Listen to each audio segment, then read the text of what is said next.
Yo, this shit should be illegal. My goodness. I went from feeling sad to feeling inspired to feeling kind of cringe to getting chills and just feeling the Young Justice goodness to just being sad again.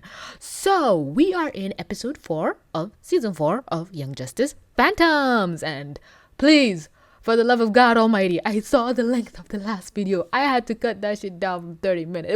It almost hit the 30-minute mark. And I'm like, no, please, let's stick to 15 minutes. We were in the sweet spot.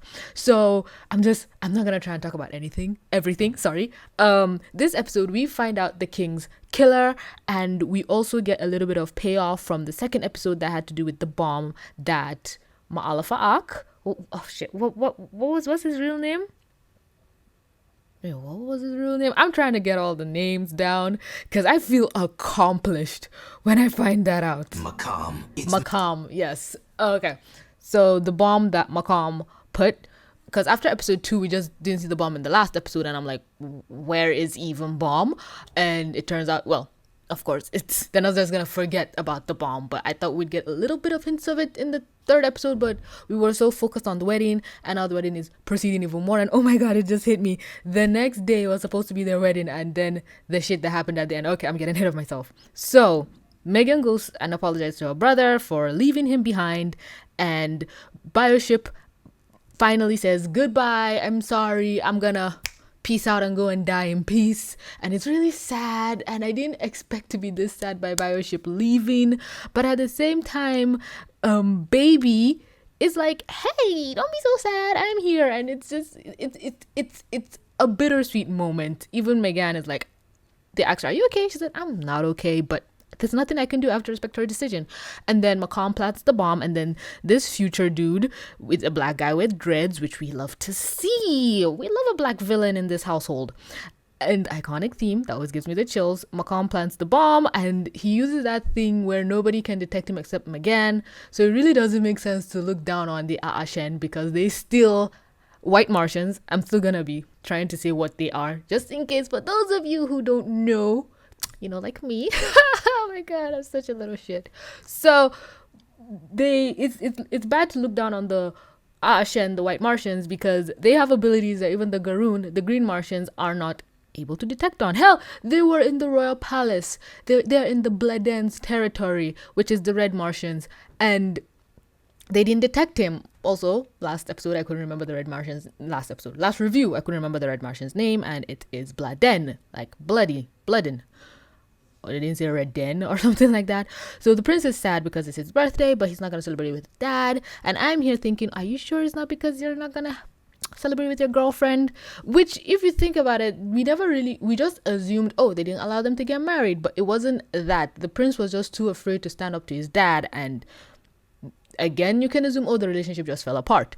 Anyway, Connor, Megan, and Beast Boy Garfield are looking at evidence, and I'm like, okay, I'm gonna try and put like a fake detective kind of thing here, because you can say it's too quick, but again, it's Young Justice. Sometimes they speed run through plot lines, but at the same time, they handle the investigative thing very well, where they go, okay, this person entered the palace, they didn't leave, okay, who were they? They were a Garoon, Green Martian, and the palace guards would never assume a Green Martian would mask to be a White Martian, and they just don't bother with White Martians. They're more concerned with White Martians pretending to be Green Martians, so it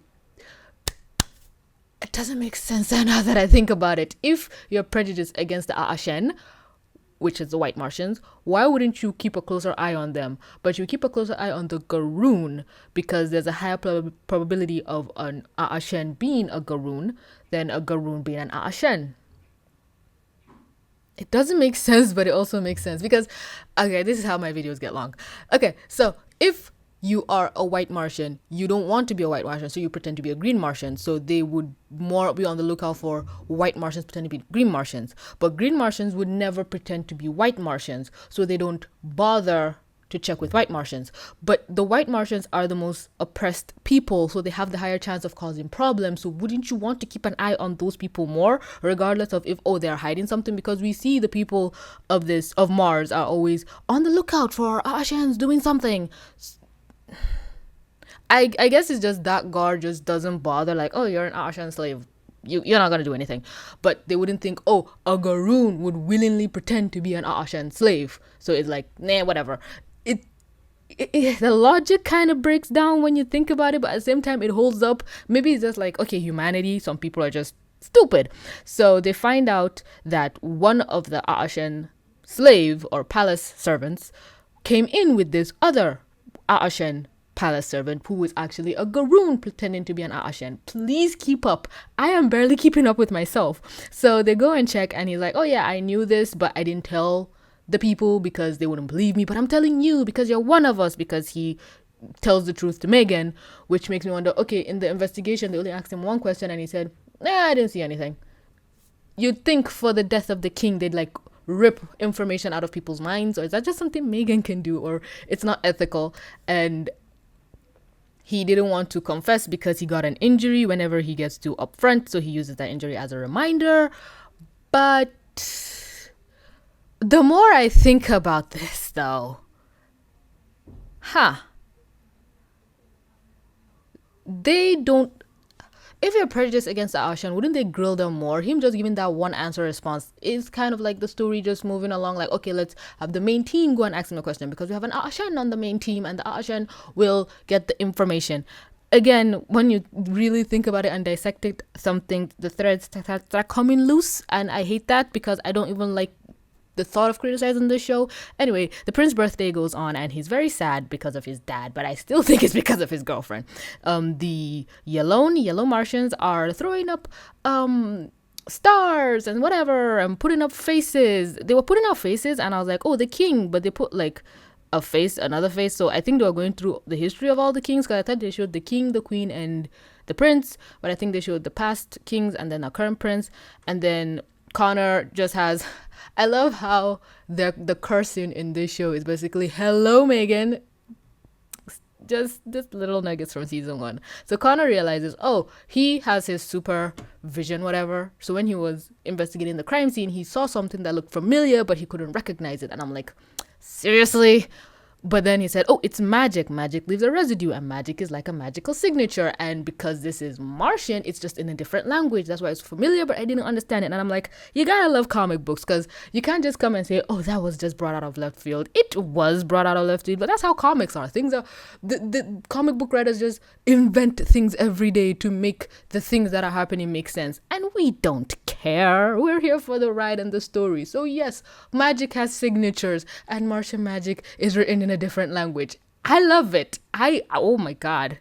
Anyway, they figure out, oh, it's Martian magic, and they check the list and everything, and the prince, I think, assumes it was his girlfriend, or suspects her like immediately, because we all thought like, okay, if somebody killed the king, wouldn't it be the scorned lovers?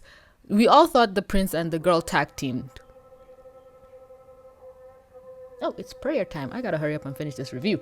We all thought the prince and the Garoon Yalone bitch tag teamed and killed the king. But what it turned out to be was she killed him without the prince, because you know how I said, oh, it's the wokest motherfuckers that you gotta look out for. Apparently the king still thought the red bloodline was better than all the other bloodlines. He was like, oh yeah, you Garoon and Aashan people fighting amongst yourself, that's stupid, you're all the same. But us Bladens, we are royalty, so we cannot taint the royal bloodline. And it's like, she came to the king, she pleaded to him like, I love your son, I opened my mind up to him, but he was disgusted by me. And apparently she has a calling, which is like, she has magical powers, but she didn't know. She was always training to keep it intact, but because she started dating him, she just stopped her lessons, so she couldn't control her power. She killed the king and she escaped through the sewage, which a society of shapeshifters. They can literally be anything. They can turn into cockroaches and escape. Anyway, it's because of like mental stuff. They're like, oh, we never found out. I think because she was never assumed to be in the palace, she was just never investigated. But how did she keep the secret? Anyway, she reveals it's her. She's sorry. They take her away. The royal advisor guy just being the worst that humanity. Well, Martianity. What would we call Martians? No idea. The priestess has been arrested for the death of the king. She used to be Karun. It's a Ma'al trick. It has to be. Only an Shen would dare kill the king. No, it is true. We have an open mind confession of the crime from the priestess who killed King Saturn. Yeah. Oh yeah, they call us Earthers. Wow, Earthers Ma'als? Yes. So hearing this, because he swore everything was an Ashen's fault, he was like, oh yeah, okay, because you know our system works, our caste system works because there are just some things you should never aspire to. And I'm like, gah! Has been is the mouth not aspire to. As much even Garuns cannot aspire. Our king is dead because a Garun wanted the life of a blood den. No, she didn't. Much even Garuns cannot aspire to. There is much Shens should not aspire to. Do you hear this? Cannot aspire to. Cannot. There is much Shens should not aspire to. Should not. Like, I'm about to rip out my own hair follicles. Oh my god. Is he Bladen? No, he's not Bladen. This bastard is Garun. And he has the audacity to speak. Like, oh yeah, green Martians cannot aspire to some things, but Martians should never aspire to anything. And I'm like, death. God have mercy. And then the prince gives a very wokeified speech that, oh my god, it's good, but it's like, oh my god, you're losing me over here. Woo! Like, I appreciate the sentiment, the message. I personally benefit from messages like this being put in media, but for the love of God, tone it down just a bit. And I think after the message, it's basically like, oh, we should come together. We should change. If we don't change, we're all responsible for my father's death. And it's like, bro. Even the people are like, where is it? A new way.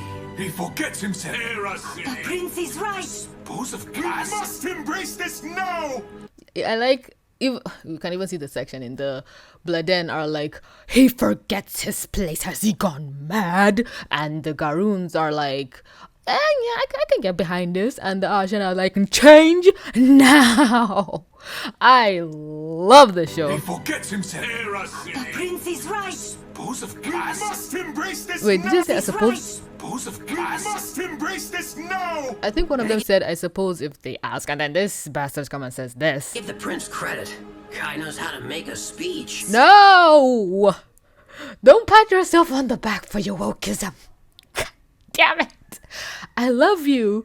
You're doing good, boo-boo. But shut the fuck up. Anyway, Superman is here. He literally left Lois with a superpowered baby. I was like, yay, Soups. Connor figures out there's a bomb in the building. And I like, out of all these sounds, there's like a riot going on in the royal palace or whatever the courtyard is. And you hear this little cling. He heard that out of all of this. Man, being Kryptonian is awesome. So he figures this out, goes and checks it. It's a bomb. They figure out, oh, this bomb can kill a lot of you. Megan is like, I'll stay here. Connor's like, no, you're biracial. It's like, whatever, continue. And he's like, oh, yeah, you guys get out of here. He doesn't have anything left. They only have minutes left. And I was like, can we wait for Superman to do this? He's had sunlight and stuff, but apparently Connor got in just in time. These bastards are useless. They were monitoring everything, but again, this is not time travel shenaniganery. It's more,